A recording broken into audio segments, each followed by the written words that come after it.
Hello everyone, Shoestring here. What we're going to do today is look at a new battery.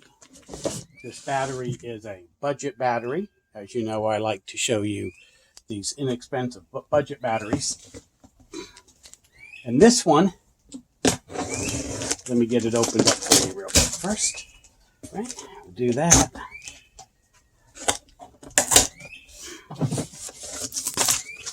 This is from CTOLITY. Like I said, packed extremely well, which is good.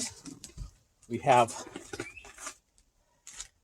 and it was packed very well inside as well. It's always nice people care about their batteries and just their product in general. So here we have it. Get it out of the plastic here in a moment for you. And it's CTOLITY, right? LiFePO4, 12.8 volts, and 100 amp hours, right? And this is, by the way, not a mini, but it is a very small battery. Starting to make them smaller and smaller, which is good. You also get a manual with it. Open that up so we see what we're going to get. We have the manual right there.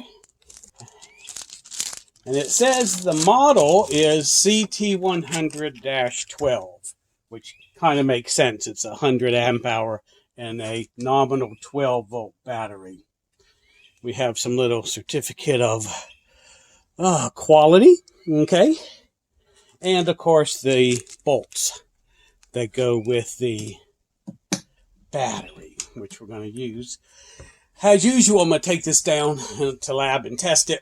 Make sure it meets all the specifications, and then we're going to bring it up and we're going to do real live testing, which as everyone knows, I really like to do.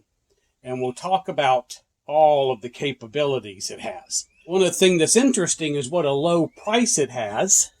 And at the moment, it's $169 for one battery. But as you know, these things change. So I'm going to put a link down there, and you can pull those up.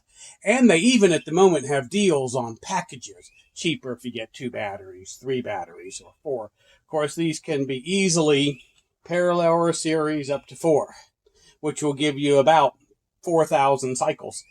And even after the 4,000 cycles, it's still going to be good at 80% capacity. So that's always good. 4,000 cycles is what? Equivalent to 10 years everyday use. That's really, really good. It has a very good BMS. I'll put some of that capabilities up on the screen so you can see them. It has low temperature cutoff, right? For year-round use, which is always good. Like I said, it's expandable. You can put it in parallel, which is what I like to do with my batteries, or you can put it in series if you like doing it that way. Like I said, I don't do series very often. Occasionally I do, right? And there's lots of ways to charge this up. You can charge it up with a dedicated, and I want to be careful how I say this, don't put it on any battery charger. It must be a dedicated lithium LiFePO4 charger. You can also charge it up with solar panels, which is what I like to do. You can use generators, right? You can charge it up from your car. All kinds of different ways you can do this. I'll put that pricing package up on the screen as well, while you're looking at those ways to charge and how good the BMS is and how it protects it. I'm going to go ahead and take this down to the lab, and we're going to do some testing, and then we'll come back and look at it. But before we take it down to the lab, let's go ahead and test how much voltage the battery came with. It normally doesn't come fully charged, of course. We wouldn't want it to. And we expect it to be around 13 to 13.8, right in there, right? Well, let's go ahead and put those on, check it out. 13.25, actually, which is extremely good. Hopefully you can see that.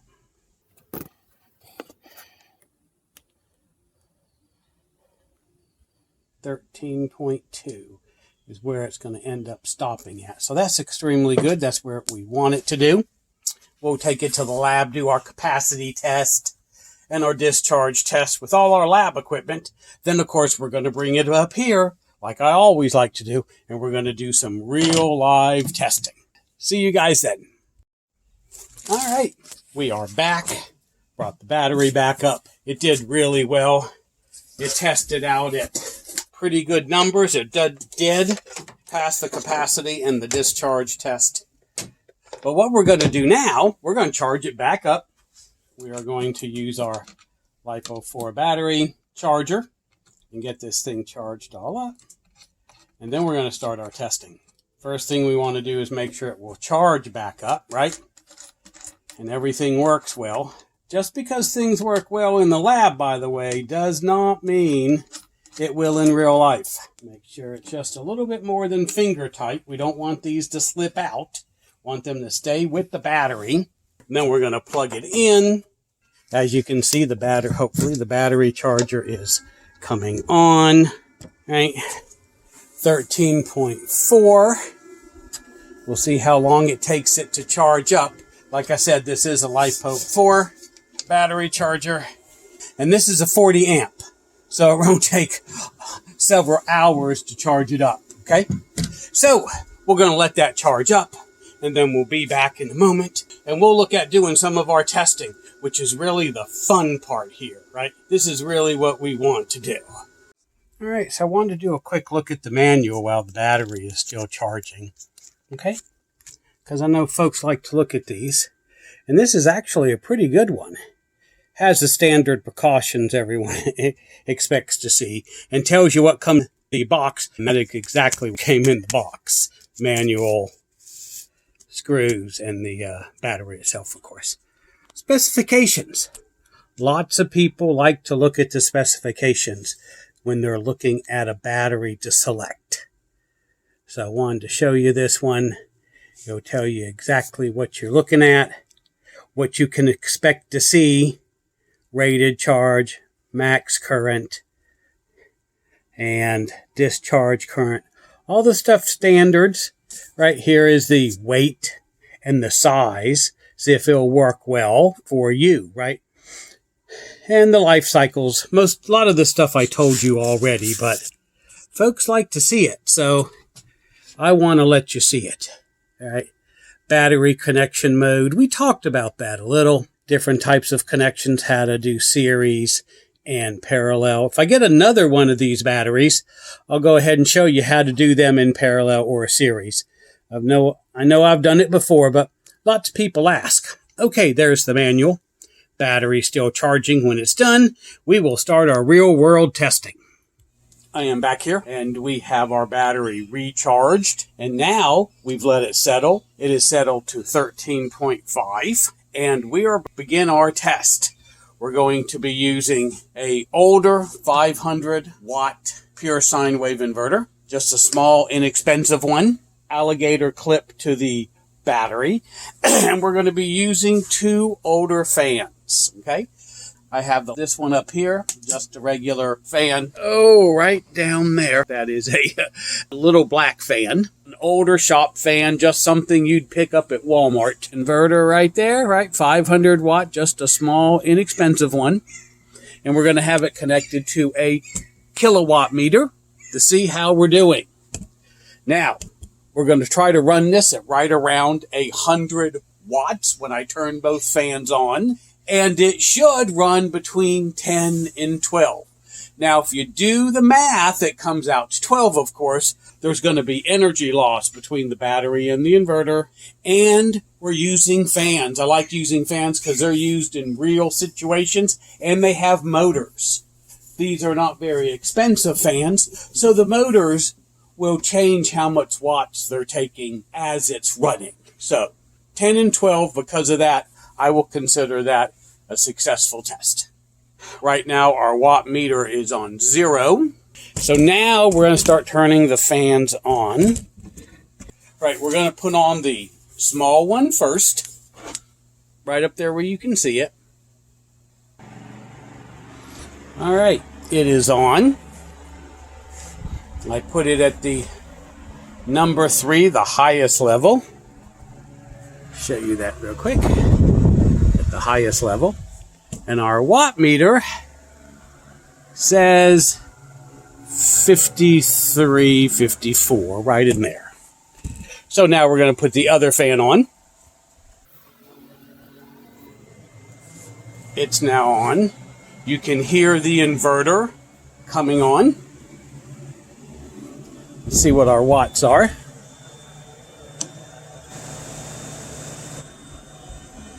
All right, that's over the 100 we want, 126 or so. Let's turn this fan down. We're going to turn the black one down. It was on 3 as well, the highest setting. We'll now set it to 2, see what we have. 118. Well, that's pretty good. If I do it lower than that, we'll get less than 100. So we'll go with 118. It is pulling out 118 watts. I suspect, like I said, even at 118 instead of 100, it should still go at least 10 hours and maybe a little longer. It is now 8 a.m. We will see how well this works. And of course the inverter says 13.0. But these inverters, of course, any of them, anytime you put a load on them, the voltage is going to drop. That's just how this works. All right, and we'll see how well these gray A cells that are inside our little battery here works. It says it has advanced cell design, so we are expecting great things from it. And we'll see what happens. We will come back out here in just a bit and see how it's doing. All right, folks, we are here. Our 10 hours has passed. And as you can see, it is still running the CTOLITY. So the high-grade cells they have in these lithium cells seems to be working quite well. Let's look at our kilowatt. And it still shows 108. So that's good. And it's still doing just fine. So this is very good. All the numbers look well. So since it's over 10 hours, this has technically passed our test. As you can see, the inverter itself says it's still at 12.0. And I'm going to let it drain all the way out. Well, as far as I can get this down, as we all know, when the inverter gets to around 10, 10.5, it will stop itself. But I want to see how long on this setup it will actually run. See if it gets to 12 hours or maybe even a little longer. All right, so test is good, and I'm going to go out and let this run to 0. Then I'll come back and show you all the results. It is a little short of 12 hours, but if you can see down here, let me go ahead and unplug this. It stopped at 11.1 instead of 10.9 or 10.5 like it should have. So we're going to blame that it didn't make it to 12 hours on my pure sine wave inverter here. But the battery has done an excellent job. It ran just the way it was supposed to. I'm going to put a link to this down and to the packages. If you need a small battery that's going to give you everything that you expect a 12-volt, 100-amp-hour battery to do, then I would say this one would probably be a pretty good choice. If you like videos like this, where we test inexpensive equipment, let me know, right? Put it down in the comments, or especially like and subscribe. Shoestring out.